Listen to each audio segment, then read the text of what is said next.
நம் ஆண்டவர் இயேசு கிறிஸ்துவின் நாமத்தினால் மகிழ்ச்சியும் சமாதானமும் நம் அனைவரோடும் இருப்பதாக.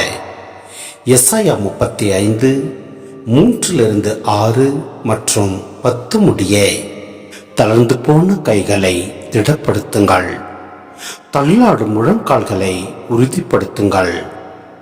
உள்ளத்தில் உறுதியற்றவர்களை நோக்கி திடன் கொள்ளுங்கள், அஞ்சாதிருங்கள். இதோ உங்கள் கடவுள் பழித்தீர்க்க வருவார். அநீதிக்கு பழிவாங்கும் கடவுளாக வந்து உங்களை விடுவிப்பார். அப்போது பார்வையற்றோரின் கண்கள் பார்க்கும், காது கேளாதோரின் செவிகள் கேட்கும். அப்பொழுது கால் ஊனமுற்றோர் மான் போல் துள்ளி குதிப்பர், வாய்ப்பேசாதோர் மகிழ்ந்து பாடுவர். பாலை நிலத்தில் நீரூற்றுக்கள் பீரிட்டு எழும், வறண்ட நிலத்தில் நீரோடைகள் பாய்ந்தோடும்.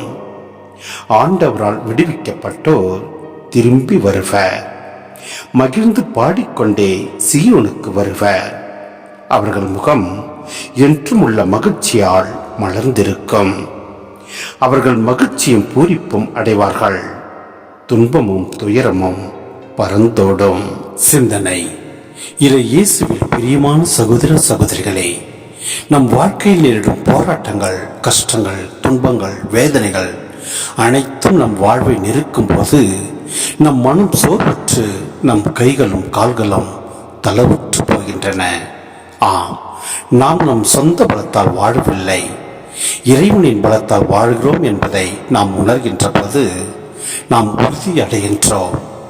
திடன் கொள்ளுங்கள், அஞ்சாதிருங்கள் கூறியிருப்பதை நாம் பார்க்கின்றோம். எத்தகைய சூழ்நிலையிலும் நாம் திகையாமல் நம் ஆண்டவரில் விசுவாசம் கொண்டு அவரோடு நாம் ஒன்றித்து வாழ்கின்ற போது நாம் அனைத்திலும் வெற்றி பெறுவோம். அந்த விசுவாசத்தை நம் வாழ்க்கையில் எடுத்துச் செல்வோம். எல்லாம் வல்ல இறைவன் நம்மை நிறைவாய் ஆசீர்வதிப்பார். ஆமென்.